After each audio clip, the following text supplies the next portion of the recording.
Welcome to YouTube channel UGC NET law. कैसे हैं आप सभी? I am Vishal sir, law educator of JRF अड्डा।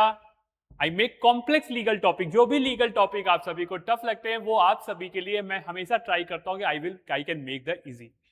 सो I am assistant professor in Kanpur, also pursuing my PhD from CSJM university. तो video को start करते हैं। बहुत ही इंपॉर्टेंट सेशन आज आप सभी के लिए मैं लेके आया हूं। 6 मंथ कंप्लीट रोड मैप। किस तरीके से 6 महीने में आप तैयारी करेंगे, क्या चीजें आप लोगों को ध्यान में रखनी चाहिए, किस तरीके से, सारी कंप्लीट सोल्यूशन इस वीडियो में मिलने वाला है आप लोगों को। पहले complete syllabus, smart revision, PYQ, इन सब चीजों को ध्यान में रखता है। अगर हम लोग एग्जाम को 6 महीने, जैसे कि आपको पता है जुलाई में हो एग्जाम, दिसंबर में, तो आपके पास कंप्लीट 6 मंथ, तो किस तरीके से, क्योंकि बच्चे पढ़ने तो चाहते हैं, they want to study but they don't know how to study. तो सबसे पहले मंथ पे आप फाउंडेशन बिल्डिंग पे काम करो। कैसे पढ़ना है, क्या पढ़ना है, पहले समझो।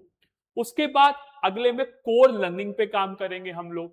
जो जो मेन सब्जेक्ट हैं, जो हम लोग के अच्छे से नंबर दे सकते हैं, उन पे काम करेंगे। फिर अब आप अपने आप को डीप लर्निंग पे ले जाओ, चीजों को कोशिश करो, आप सिलेबस कंप्लीशन की तरफ भागो। फिर अब आप लोगों ने इनिशियली 3 मंथ में हर चीज पढ़ ली है, और ऐसे ही तैयारी करो कि इनिशियल 3 महीने में सारी चीजें पढ़ लो, या नहीं भी पढ़ा है तो प्रैक्टिस एंड टेस्टिंग पे काम करो। You have to practise your तैयारी। आपको अपनी तैयारी, प्रिपरेशन को पढ़ना पड़ेगा, पीवाईक्यू प्रैक्टिस करना पड़ेगा। When ever you will study, अच्छे से पढ़ोगे तभी आप एग्जाम क्रैक कर सकते हो, अदरवाइज नहीं। इस बात को ध्यान रखना। रिवीजन एंड इंप्रूवमेंट की बात करते हैं। रिवीजन करते रहो, हमेशा इंप्रूवमेंट देखो, कितना पढ़ा है, व्हाट फुलफिलिंग द पर्पस और नॉट, चीजें कंप्लीट हो पा रही हैं कि नहीं हो पा रही है, सारी चीजों पे ध्यान रखो। फिर फाइनल प्रिपरेशन पे जाओ एंड जेआरएफ को टारगेट करो। इस तरीके से अगर आप 6 महीने के प्लान को डिवाइड करोगे, मैं कह रहा हूं यूजीसी नेट लॉ बहुत ईजी बन जाएगा। पूरा चीजें मैं आप लोगों को बताऊंगा, बस वीडियो के एंड तक बने रहिएगा। देखो मंथ 1 जो मैंने आपको बताया, अब फाउंडेशनल बिल्डिंग, जूरिस्प्रूडेंस, इन सब यूनिट्स पे काम करिए। पेपर 1 में आप बेसिक पहले समझो, तो पढ़ना क्या है, कैसे पढ़ना है, पहले मंथ इसी पे काम करो। क्योंकि यूजीसी नेट कैसे पढ़ना है, that is the biggest thing, आप लोगों को पता होनी चाहिए। डेली 5 से 6 घंटे करो, अपने हैंड रिटेन नोट्स बनाओ, सॉल्व करो 20 पीवाईक्यू, कम से कम 20 पीवाईक्यू से अभी शुरुआत करो, लेटर ऑन चीजों को हम लोग बढ़ाएंगे। सेकेंड मंथ में public international law, human right, environmental law, law of crime जैसे यूनिट करो। पेपर 1 में रीजनिंग पे टाइम दो, कम्युनिकेशन पे टाइम दो। अब आप लोगों का राइट टाइम आ चुका है मॉक टेस्ट को लगाने की शुरुआत करना, क्योंकि मॉक टेस्ट बहुत ज्यादा इंपॉर्टेंट है। मॉक टेस्ट अगर लगाओगे तभी आप लोगों को फायदा होगा। अंडरस्टैंड करो कॉन्सेप्ट को, मेक शॉर्ट नोट, छोटे छोटे नोट्स बनाओ, प्रैक्टिस करो डेली, एनालाइज करो मिस्टेक, रिवाइज करो रेगुलरली, स्टे कंसिस्टेंट रहो। इन सब बातों को ध्यान रखोगे, डेफिनेटली कह रहा हूं जेआरएफ बहुत इजी हो जाएगा आप सभी के लिए। अगर हम लोग बात करें तीसरे मंथ में, मेजर स्कोरिंग यूनिट्स क्या है, family law, law of tort, commercial law, IPR, इन सब चीजों पे काम करोगे, डेफिनेटली कह रहा हूं एग्जाम बहुत इजी हो जाएगा। आईसीटी, हायर एजुकेशन, इन सब चीजों पे धीमे धीमे काम करने की बढ़ो, और अब सिलेबस कंप्लीशन की तरफ बढ़ो। जो चीजें पढ़ी हैं उसको रिवाइज करो और खत्म करो सिलेबस को, क्योंकि अब आप लोगों को प्रैक्टिस क्वेश्चन को बढ़ाना है, पीवाईक्यूज बढ़ाना है, daily 40 MCQ, weekly full length test, इन सब चीजों पे काम करो, तभी फायदा होगा आपके एग्जामिनेशन में। अगर हम लोग बात करें चौथे महीने में, अब छोटे छोटे यूनिट्स बची, केवल उसी को खत्म करना है। अब आपको रिवीजन मोड पे पूरी तरीके से चले जाना है। Company law, IT law, paper 1 में जो बची हुई यूनिट्स है वो, अब फोकस करो स्पीड पर, एक्यूरेसी पर, रिवीजन को कंप्लीट करने पे। इन सब चीजों पे अगर फोकस करोगे, डेफिनेटली कह रहा हूं जेआरएफ बहुत इजी हो जाएगा आप सभी के लिए।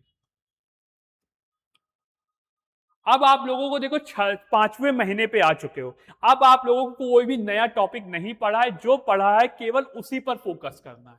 दैट मीन्स अब आप लोगों को रिवीजन करना है। जो नोट्स आपने बनाए थे, जो मैंने बनवाए हैं या कहीं भी बनवाए गए हैं, वो नोट्स पे काम करना है। प्रीवियस ईयर क्वेश्चन को मल्टीपल टाइम्स अभी तक लगा गए होगे, लास्ट में जो जिनमें टिक किया था उन पे लगाओ। उसके बाद मॉक टेस्ट पे काम करो। अब प्रॉपर मॉक टेस्ट लगाना शुरुआत कर दो, वही आपके पर्पस को फुलफिल करेगा। तो 2 फुल मॉक टेस्ट लगाओ, एनालाइज करो मिस्टेक, रिवाइज करो वीक एरिया। इन सब बातों का ध्यान रखोगे, बहुत जल्द ही आपको पता भी नहीं चलेगा कैसे तैयारी हो गई। तो अब आप लोगों का डेली रूटीन होना चाहिए, डेली एक मॉक लगाने चाहिए। एरर बनाओ, नोटबुक बनाओ कि कहां कहां गलती हो रही है, किस तरीके से उसे सही करना है। इंपॉर्टेंट केस लॉस लिखो, कॉन्स्टिट्यूशन आर्टिकल, लैंडमार्क जजमेंट, इन सब चीजों पे काम करो। 200 से 50 मार्क्स, 250 तो डिफिकल्ट है, 220 240 देखो, कट ऑफ कोई भी बता नहीं सकता एग्जैक्ट, डिपेंड ऑन कितने स्टूडेंट बैठ रहे हैं, क्या चीजें, then only we can decide. तो इस बात को थोड़ा सा ध्यान रखो, चीजें अपने आप हो जाएंगी, पता भी नहीं चलेगा। तो अब आप लोगों को कॉन्सेप्ट लर्निंग पे काम करना है, शॉर्ट नोट्स बनाने हैं, प्रीवियस ईयर क्वेश्चंस पे काम करना है, mock test, revision, JRF score, इन सब चीजों पे ध्यान करते रहोगे, अपने आप एग्जाम कब निकल जाएगा you never know. High weightage unit की बात करें, ज्यूरिस्प्रूडेंस, कॉन्स्टिट्यूशनल लॉ, ये सारी यूनिट हाई वेटेज रखती हैं, तो इन पे थोड़ा सा फोकस करके चीजों पे काम कर सकते हो।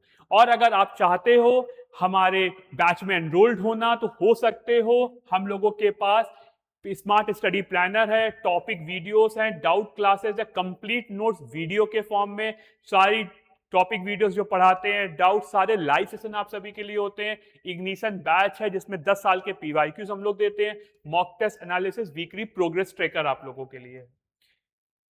पेपर 1 प्लस पेपर 2 का बैच तो मैं रेकमेंड करता हूं बच्चों को, क्योंकि वही बैच आप लोगों को अगले लेवल ले जाएगा, तैयारी में आपकी लास्ट में वही हेल्प करेगा। इस बात को थोड़ा सा आप स्पेशल तरीके से ध्यान रखो, डेली स्टूडेंट स्टडी प्लानर को आप लोगों के लिए बता रहा हूं। पेपर 2 के कॉन्सेप्ट पे डेली काम करो। पेपर 1 का तो मैं बच्चों को कहता हूं डेली एक पेपर लगाओ, क्योंकि पेपर 1 जितना अच्छा लगाओगे उतना आपका स्कोर बढ़ने के चांसेस हो जाते हैं। MCQ, revision, current legal update, mock analysis, इन सब चीजों पे ध्यान रखना, अपने आप जेआरएफ कब हो जाएगा कभी पता नहीं चलेगा। कॉमन मिस्टेक, रीड कर रहे हैं विदाउट रिवीजन, इसको खत्म करो, अच्छे से पढ़ो, ऐसा पढ़ो कि चीजें दिमाग में बैठे। पेपर 1 को लॉ स्टूडेंट इग्नोर कर देते हैं, जो कि उनकी बिगेस्ट मिस्टेक है। पेपर 1 को अच्छे से करो, तभी आपका एग्जाम निकलेगा। नो मॉक टेस्ट, कोई भी मॉक टेस्ट नहीं लगाते हैं बच्चे, जिससे उनको लास्ट में पता भी नहीं चलता, पेपर का हवा भी नहीं लगती है। नो पीवाईक्यू प्रैक्टिस, पीवाईक्यू की प्रैक्टिस नहीं करते हैं। स्टडिंग टू मैनी, बहुत सारे सोर्सेस से पढ़े, यहां से भी पढ़ेंगे वहां से भी पढ़ेंगे, और लास्ट में कुछ भी नहीं आता है। नो एरर नोटबुक, एरर अपनी मिस्टेक करते जाएंगे, लेकिन कभी भी नहीं लिखेंगे कहां गलती करी हमने। इस बातों को ध्यान रखना, सारी चीजें। तो फाइनल 30 दिनों में क्या करना है, 10 से 15 मॉक टेस्ट लगाने हैं, मल्टीपल रिवीजन हो जाना चाहिए, 10 साल के पीवाईक्यूज करके रखो, 1 पेज नोट्स, क्योंकि एग्जाम में पूरा स्टार्ट लास्ट में पढ़ के नहीं जाओगे, जो 1 पेज नोट्स होते हैं, 2 पेज नोट्स होते हैं, वही चीजें आपको एग्जाम में अच्छा, क्योंकि बहुत सारे टॉपिक है बार बार रिपीट हो रहे हैं और आप भूल भी रहे हो, तो उनके नोट बनाना बहुत जरूरी है। इंपॉर्टेंट केस लॉस के विद ईयर काम रखो, और कॉन्स्टिट्यूशन आर्टिकल, बेयर एक्ट्स की लैंग्वेज सेक्शन को याद करने की कोशिश करो। ये हमारा जेआरएफ अड्डा की पूरी टीम है, कोई भी चीज में आप एनरोलमेंट ले सकते हो, सपोर्ट नंबर पे कॉल करके। They are all here to help you all, सभी आप लोगों के लिए हैं, आप सभी को हेल्प करने के लिए। तो आप लोग कभी भी कोई भी चीज हो आप पूछ सकते हो, और जल्दी से चैनल को सब्सक्राइब करो, ऐसी लेटेस्ट अपडेट्स के लिए। कोई भी क्वेश्चन हो आप कमेंट बॉक्स में पूछ सकते हो, I will make the video for you all. तब तक के लिए बाय, बेस्ट ऑफ लक।